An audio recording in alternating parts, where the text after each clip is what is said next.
Eh bien bonsoir à tous les amis, supporters, supportrices parisiens, parisiennes, du Benfica, supporters, supportrices de notre club, amoureux, amoureuses du football, bienvenue à vous les amis. Bah écoutez, j'ai le plaisir de vous retrouver pour le débrief à chaud de la rencontre entre le Benfica et le Paris Saint-Germain, troisième journée de Ligue des Champions, match de poule. Le Paris Saint-Germain donc un partout à Lisbonne. Bon, les gars, le premier point de cette rencontre, c'est que je suis quand même, j'ai un goût amer de ce match nul. C'est pas évident de jouer à Lisbonne. Je l'avais dit dans mon avant-match. Le Benfica est une équipe en pleine bourre. Benfica est une équipe qui va nous presser, qui va nous rentrer dedans, qui joue au foot, qui va très vite vers l'avant. Et j'ai senti quand même tout le long du match un PSG qui a été dans son match, un PSG qui a rendu coup pour coup, un PSG qui a mis l'intensité qu'il fallait et qui n'est pas arrivé à Lisbonne. Et ça, c'était ma plus grosse crainte en pantoufle. Malheureusement, je suis déçu du résultat parce que normalement on doit être au-dessus de Benfica, on doit s'imposer là-bas, on doit prendre les 3 points, notamment avec toutes les occasions qu'on loupe en deuxième mi-temps. Voilà. La Ligue des Champions, c'est ça, les amis, c'est qu'il faut être chirurgical, ça ne pardonne pas. Donc j'ai un goût amer parce que je me dis qu'il y avait vraiment la place en deuxième mi-temps de marquer un ou deux buts. Et je pense que les supporters du Benfica me diront l'inverse avec la première mi-temps et un Donnarumma incroyable, et on va y revenir. Mais voilà les amis, j'ai trouvé dans l'ensemble un PSG qui a quand même proposé beaucoup de choses intéressantes dans le jeu. Ça a bien fait circuler le ballon, j'ai vu du jeu en une touche, j'ai vu des super actions collectives, notamment sur le but de Messi, incroyable. J'ai vu quand même un PSG qui a levé son niveau, qui a été loin d'être dégueulasse ce soir, mais ça n'a pas suffi. Euh, et, et voilà, d'accord. Et j'ai vu un PSG quand même bien mieux en deuxième mi-temps. Le problème du PSG dans ce match, c'est comme beaucoup depuis le début de la saison, c'est défensivement, on est quand même assez fébrile. Voilà. Donc je continue à me poser la question, moi, euh, après c'est à Galtier de voir, mais je commence vraiment à me poser la question si ça serait pas mieux qu'on revienne à une défense à 4, un milieu à 3 pour sécuriser et notamment nos joueurs qui ont l'air plus à l'aise quand même dans une défense à 4. Tu peux pas ne pas faire un 4-3-3 parce que ça voudrait dire que tu vas coller Messi à la ligne et Neymar à la ligne, mais mettre Neymar et Mbappé devant, Messi en 10 et tu mets deux relayeurs et un 6 dans la défense et une défense à 4. Hein, un 4-4 de losange ou un sapin de Noël comme Ancelotti à l'époque. Il y a des solutions, mais j'ai de plus en plus du mal à croire qu'on peut aller très loin dans cette Ligue des Champions avec ce système-là. C'est que mon avis, même si c'est vrai, il faut l'avouer, on a quand même été mieux ce soir. Malgré le match nul, on n'a pas fait un match honteux, on a mis de l'envie, il y a eu du jeu, il y a eu des choses très intéressantes. On a vendangé en deuxième. Maintenant, il faut savoir aussi, les gars, qu'en face, c'est une très belle équipe du Benfica qui a fait quart de finale l'année dernière de Ligue des Champions, qui avait fait 3-3 à Anfield en quart de finale. Donc, c'est pas des petits rigolos. C'était pour moi le vrai test de ce soir. C'était pour moi le plus gros test depuis le début de la saison. Et le match le plus difficile de ce groupe, c'était celui-là. Voilà. Maintenant, il faudra conclure par une victoire la semaine prochaine au Parc, lors du match retour, parce que là, la Juve a gagné, d'accord? Donc on avait 6 points d'avance sur la Juve, on en a plus que 4 maintenant, donc ça peut aller très vite. Attention demain, attention la semaine prochaine, il faudra prendre les 3 points au Parc, cette fois-ci face à Benfica. Mon autre point de cette rencontre, les gars, c'est le match de Messi, encore une fois. Messi, je me le dis et je me répète, je vais me répéter de ce que je dis dernièrement, notamment le dernier match, mon débrief face à Nice. Le Messi de cette année n'est plus celui de l'année dernière, c'est un Messi, et il le dit lui-même, et ça prouve que c'est important dans la vie d'un footballeur d'être épanoui, d'être bien mentalement. Même, t'as beau même t'appeler Messi, tout est dans la tête, tout est dans l'épanouissement. Messi le dit, qu'il a retrouvé le plaisir, qu'il a retrouvé les jambes, qu'il s'est enfin adapté, et c'est pour ça que j'avais opté, que j'avais dit qu'il fallait lui laisser une seconde chance au Paris Saint-Germain, parce qu'il y en avait qui voulaient le vendre cet été. Je disais, laissez-lui une seconde chance, il lui faut un temps d'adaptation, tout ça. Et là, il confirme encore tout ce que je dis à son sujet. Il a été exceptionnel, Messi. Énorme. Dans tous les domaines. Il a marqué un but magnifique, un but à la Messi. Hein, ce but, cette aisance technique sur son but, tu as l'impression que c'est tellement facile pour lui. Et je peux vous dire que c'est pas tout le monde qui en mettrait des comme ça. L'action déjà à 3 avec Neymar et Mbappé, elle est super belle. Et Messi, les gars, tout le long du match, tous les ballons passaient par lui. Tout le danger venait de lui. Et on le sent beaucoup plus en jambes aussi que la saison dernière. Même sur ses jambes, il est plus solide, il est plus vivace, il est plus rapide. Franchement, c'est le jour et la nuit. Et un Messi comme ça, quel plaisir, quel bonheur. Encore une fois, mesure-t-on la chance d'avoir ce mec dans notre effectif. Et ce qu'il fait dans notre club, ce qu'il fait à 35 ans, les amis, c'est extraordinaire. Encore. 35 ans, les gars, ce qu'il arrive à faire, le match qu'il fait, comment il est en jambes, c'est incroyable. D'ailleurs, on l'a vu, et à un moment donné, je me suis dit, mais Galtier, il déconne. Pourquoi il fait sortir Messi? Tu vois, je comprenais pas au début. Bon, Messi a eu finalement un problème au genou, une petite gêne, donc Galtier finalement a eu raison de ne pas prendre de risques. Mais au début, quand il sort, on ne sait pas. Et là, je me dis, mais attends, Totof, tu déconnes ou quoi? Tu vois, c'est ton meilleur joueur, il y a un partout, c'est la Ligue des Champions, c'est pas la Ligue 1, et puis il y a un partout.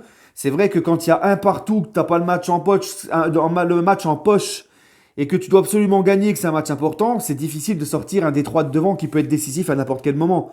Et encore plus là, Messi, qui pour moi sur les trois était le meilleur ce soir. Donc j'avais pas compris, je disais, mais Totov, t'as couillé. Mais en fait, non.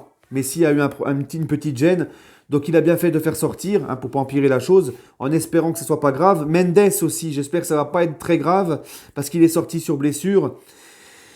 Et là, j'ai parlé de Messi, je voudrais parler des deux autres, de Mbappé et Neymar. Neymar, je l'ai trouvé. Alors, il y a sa superbe retournée sur la barre, il y a sa superbe passe en une touche à Messi sur le but. Il a montré beaucoup d'envie, Neymar. Il a beaucoup couru, il est beaucoup redescendu défendre.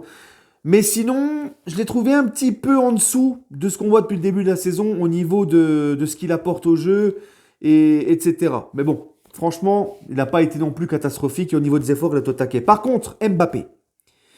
Mbappé, les amis, c'est bien beau, les déclarations, c'est bien beau ceci, cela. Mais je suis désolé, Mbappé, ce soir, très moyen. Très moyen, il a fait très peu de différence. Il s'est créé une occasion, c'est sa frappe enroulée détournée par le gardien du Benfica, qui a été très bon d'ailleurs. Euh, il a très peu pour moi sur les trois, c'est celui qui a le moins couru. Et ça fait quelques matchs qu'il est moins bien. Quelques matchs que son attitude ne me plaît pas. Donc c'est bien beau les discours, c'est bien beau de me dire Mbappé, t'as la mémoire courte, regarde l'année dernière ce qu'il a fait. Mais là, moi, je suis plus à l'année dernière, je suis à maintenant. Et justement, quand je vois ce qu'il faisait l'année dernière et que je le vois maintenant, ben encore plus de raisons de ne pas être content. Parce qu'on sait de quoi il est capable. Donc ce qu'il a fait l'année dernière, j'en ai rien à branler.